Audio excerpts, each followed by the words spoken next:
पहली बार ऐसी औलाद आपके सामने आ रही है जो अपनी मां के फांसी की मांग कर रही है। मेरे दोस्तों, आखिर ये औलाद कितना परेशान हो गई कि अपनी मां के फांसी की मांग कर डाली। जो औलाद दो वीडियो लेकर आए मेरे दोस्तों, बहुत ही अहम और खास है। ऐसा मुद्दा है आज का कि आपको किसी कीमत पर हिलने की कोशिश नहीं करना है, इसलिए कि हो सकता है 2-4% लोग बच जाएं और अंधेरे से उजाले की तरफ आ जाएं। आपको हिम्मत हारना नहीं है और आपने हिम्मत अब तक हारी भी नहीं है। आपने बहुत सपोर्ट किया है, बहुत हेल्प किया है। आज दो ऐसे अहम मुद्दे आपके सामने हैं मेरे दोस्तों, जो लोगों के लिए हो सकता है सीधे रास्ते का जरिया बन जाए और लोग आखिरत की तरफ चल पड़े।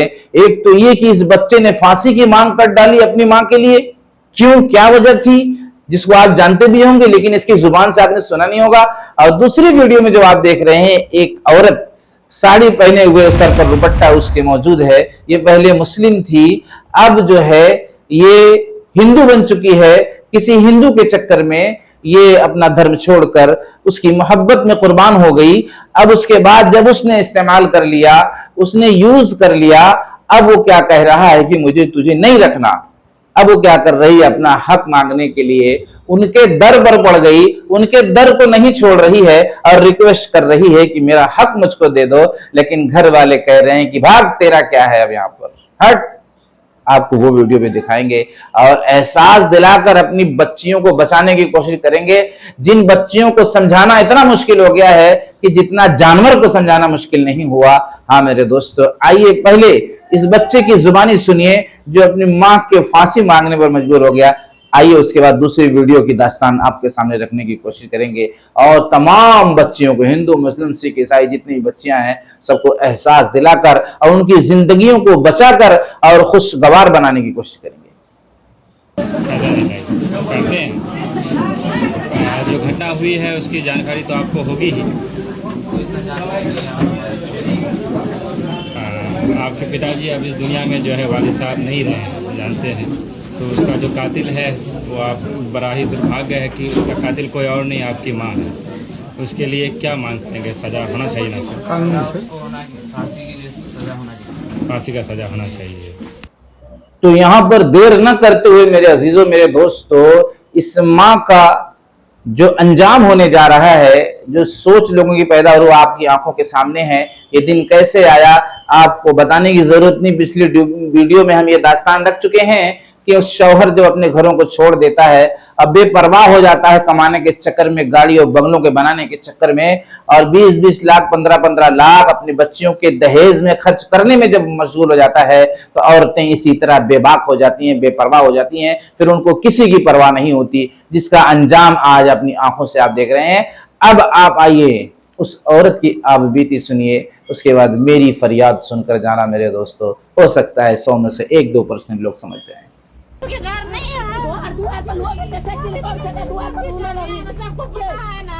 ये केहन से कमर चिलकोड़ से हो, तू देखे छी एक पता है कि घर नहीं है, द्वार पर लोग जैसे चिलकोड़ से द्वार पर उन्हें नहीं सबको पता है ना। ये केहन से कमर चिलकोड़ से हो सकता है इस औरत की बात आपके समझ में ना आ रही हो।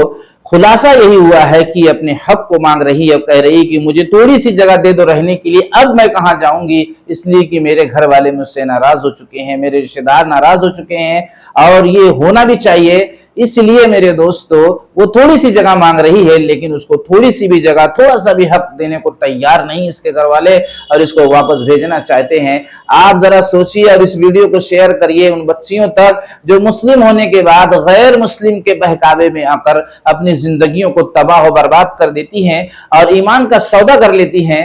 इतनी आसानी से ईमान को गंवा बैठती हैं, जिसका अंजाम ऐसे सैकड़ों अपनी आंखों से देखे गए हैं। लेकिन तू ही न चाहे तो बहाने हजार हैं। अगर कोई बेहया हो जाए तो फिर वो जो चाहे कर सकता है। उसको समझाना ऐसा है मेरे दोस्तों, जैसे ऐसा समझाना है जैसे दूध का थन से निकल जाना और उसके बाद उसमें वापस करना, जैसे दरख्त से पत्ते का टूट जाना उसके बाद उसमें ले जाके जोड़ना, जो नहीं हो सकता। एक मिसाल दिया हूं, लेकिन कुदरत अगर चाहे तो हो भी सकता है। इतना टफ है आज की बच्चियों को समझाना।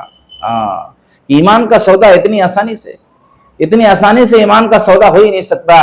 जैसे ईमान, जैसे दूध थन में वापस नहीं जा सकता, यानी जहां से दुहा गया फिर वहां से वापस नहीं डाला जा सकता। इसी तरीके से एक मुसलमान ईमान से नहीं हट सकता।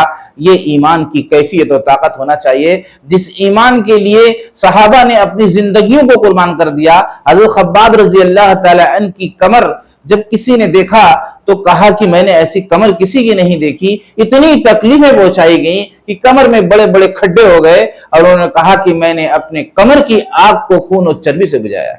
उनके कमर की आग पानी से नहीं बुझी।